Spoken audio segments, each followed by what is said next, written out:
નમસ્કાર. ચાલો આજે ગુજરાતી વ્યાકરણની એક એવી મજેદાર વાત કરીએ જે ખરેખર એક જાદુ જેવી છે.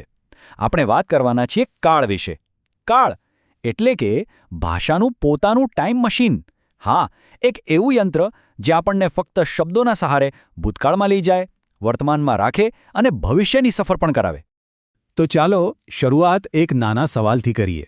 અહીં સ્ક્રીન પર 3 વાક્યો છે, જુઓ તો. અહેમદ રમે છે, અહેમદ રમ્યો અને અહેમદ રમશે. હવે આ ત્રણેયમાં કામ તો એક જ થાય છે, રમવાનું.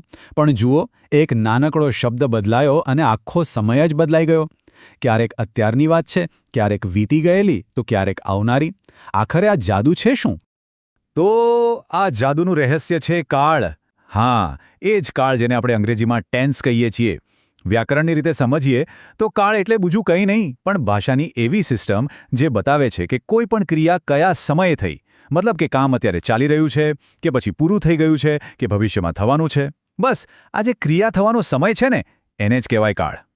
તો સમયના જેમ 3 ભાગ છે, ગઈકાલ, આજ અને આવતીકાલ.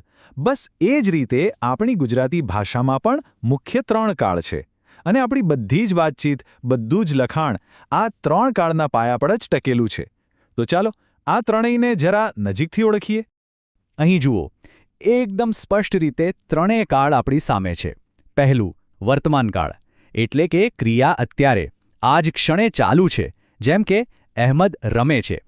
પછી આવે છે ભૂતકાળ, એટલે કે ક્રિયા પૂરી થઈ ગઈ છે, સમય વીતી ગયો છે, અહેમદ રમ્યો. અને છેલ્લે ભવિષ્યકાળ, મતલબ કે ક્રિયા હવે પછી થવાની છે, અહેમદ રમશે. જોયું, પેલું શરૂઆતનું ઉદાહરણ અહીં કેટલું સરસ રીતે બધું સમજાવી દે છે. સારું, એ તો સમજાયું કે 3 કાળ છે. પણ મોટો સવાલ એ છે કે આપણે કોઈ વાક્ય વાંચીએ કે સાંભળીએ તો ખબર કઈ રીતે પડે કે કયા કાળની વાત થઈ રહી છે? વેલ, એની એક ગુપ્ત ચાવી છે.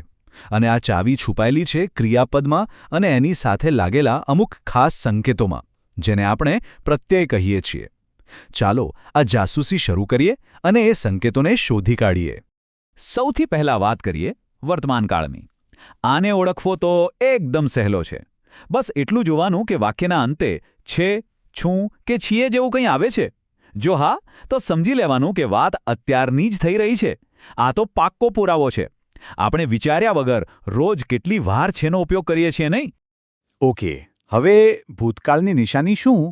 ભૂતકાળમાં મોટા ભાગે ક્રિયાપદના છેડે તમને -ય પ્રત્યય જોવા મળશે, જેમ કે કર્યું, રમ્યો, ગયો. અથવા તો ક્યારેક -l પણ લાગે, જેમ કે કરેલ કે વાંચેલ. અને હા, આની સાથે હતો, હતી, હતા જેવા શબ્દો પણ જોડાયેલા હોઈ શકે, જે પાક્કું કરી દે છે કે ક્રિયા તો ભાઈ પૂરી થઈ ગઈ છે. અને રહ્યો ભવિષ્યકાળ, એની ઓળખ તો એક જ અક્ષરમાં છુપાયેલી છે, શ. હા, બસ આટલું જ. જ્યારે પણ ક્રિયાપદમાં શ કે ઈશ જોડાય, જેમ કે કરશે, જઈશ, રમશું, તો સમજી લેવાનું કે વાત ભવિષ્યની છે. આ શ જાણે ભવિષ્યના સમયનો પાસવર્ડ છે. ચાલો હવે વાતને થોડી વધુ રસપ્રદ બનાવીએ, થોડા ઊંડાણમાં જઈએ. એવું નથી કે બસ આ 3 જ કાળ છે. દરેક કાળની અંદર પણ ક્રિયાની અલગ અલગ અવસ્થાઓ હોય છે. એટલે કે ક્રિયા કેવી રીતે થઈ રહી છે એની વધુ ડિટેલ મળે છે, જેને આપણે સામાન્ય રીતે સાદો, ચાલુ અને પૂર્ણકાળ તરીકે ઓળખીએ છીએ. દાખલા તરીકે ભૂતકાળને જ લઈએ. અહીં 2 વાક્યો છે. એક, એણે પાઠ વાંચ્યો, અને બીજું, તે પાઠ વાંચતો હતો. શું ફરક છે બંનેમાં? જુઓ, પહેલું વાક્ય છે સાદો ભૂતકાળ. એ બસ એટલું જ કહે છે કે વાંચવાની ક્રિયા ભૂતકાળમાં થઈ, વાત પૂરી. પણ બીજું વાક્ય ચાલુ ભૂતકાળ, એ એવું કહે છે કે ભૂતકાળમાં કોઈ સમયે એ પાઠ વાંચી રહ્યો હતો. એ ક્રિયા થોડા સમય માટે ચાલુ હતી. જોયું, ભાષા કેટલી ચોકસાઈથી વાત કરી શકે છે. આ નાનકડો ફેરફાર આખો અર્થ બદલી નાખે છે. અને આ જ તો આખા વિષયનો મૂળ મંત્ર છે કે કાળનું સૂચન કરનાર પ્રત્યયો હોય છે. આખરે આ બધી રમત આ પ્રત્યયોની જ છે. એ જ આપણને ક્રિયાનો સાચો સમય બતાવે છે. એમ કહી શકાય કે આ પ્રત્યયો ભાષાના ટાઈમ ટ્રાવેલ માટેના ગાઈડ છે, જે આપણને સમયની ગલીઓમાં સાચો રસ્તો દેખાડે છે. પણ આ બધું જાણવાની જરૂર શું છે? શા માટે આટલી માથાકૂટ કરવી? કારણ કે ચોકસાઈ. જ્યારે આપણે કાળનો સાચો ઉપયોગ કરીએ છીએ ત્યારે આપણી વાત એકદમ સ્પષ્ટ અને ધારદાર બને છે. સામેવાળી વ્યક્તિને બરાબર એ જ સમજાય છે જે આપણે કહેવા માંગીએ છીએ. કોઈ કન્ફ્યુઝન નહીં, કોઈ ગેરસમજ નહીં. તો ચાલો ફટાફટ આખી વાતનો સાર જોઈ લઈએ. પહેલી વાત, કાળ એટલે ક્રિયાનો સમય. બીજી વાત, ક્રિયાપદ સાથે જોડાયેલા છે, ય અને શ જેવા પ્રત્યયો જ કાળને ઓળખવાની અસલી ચાવી છે. ત્રીજું, ચાલુ અને પૂર્ણ જેવા પેટા પ્રકારો આપણી વાતમાં વધુ ચોકસાઈ લાવે છે.